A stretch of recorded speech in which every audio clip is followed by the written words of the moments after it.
Inside a dimly lit conference room in Tel Aviv, tensions reached a boiling point. Israeli Prime Minister Benjamin Netanyahu and Defense Minister Yoav Gallant were locked in a fierce verbal battle.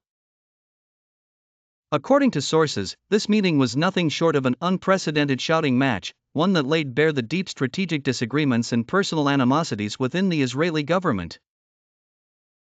Gallant, with conviction in his voice, advocated for moving towards an agreement with Hamas. "This deal is not only about releasing hostages, it's a strategic turning point for Israel," he declared.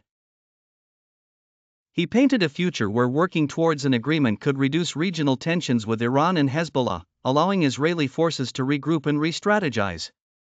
However, Netanyahu was not convinced. The Prime Minister countered by presenting the ministers with maps showing the IDF's deployment along the Egypt-Gaza border, maps that had been approved by Tel Aviv and the Biden administration. He emphasized the importance of maintaining a strong military presence along the Philadelphia corridor. Gallant, unable to hold back, accused Netanyahu of imposing these maps on the army. Despite expert positions suggesting that the risks of withdrawing forces could be managed for the sake of reaching a deal, Netanyahu's frustration boiled over.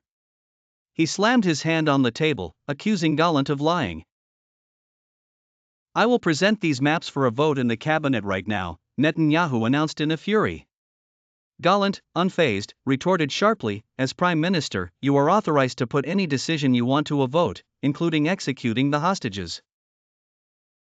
This biting comment hung heavy in the air. The vote took place, with Netanyahu and 7 other ministers voting in favor of maintaining full military control over the Philadelphia corridor. Gallant stood alone in opposition. The fallout was immediate and public. The unprecedented confrontation, as described by Axios, revealed not just a growing political rift, but a chasm in strategic vision. Netanyahu and Gallant's clash underscored the broader schism between the Prime Minister and the larger Israeli defense establishment.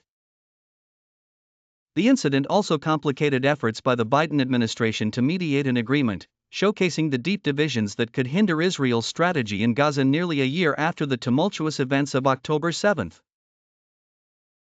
It was more than a policy disagreement, it was a clash of ideologies, a battle for the future course of the nation, played out in a room filled with power and tension.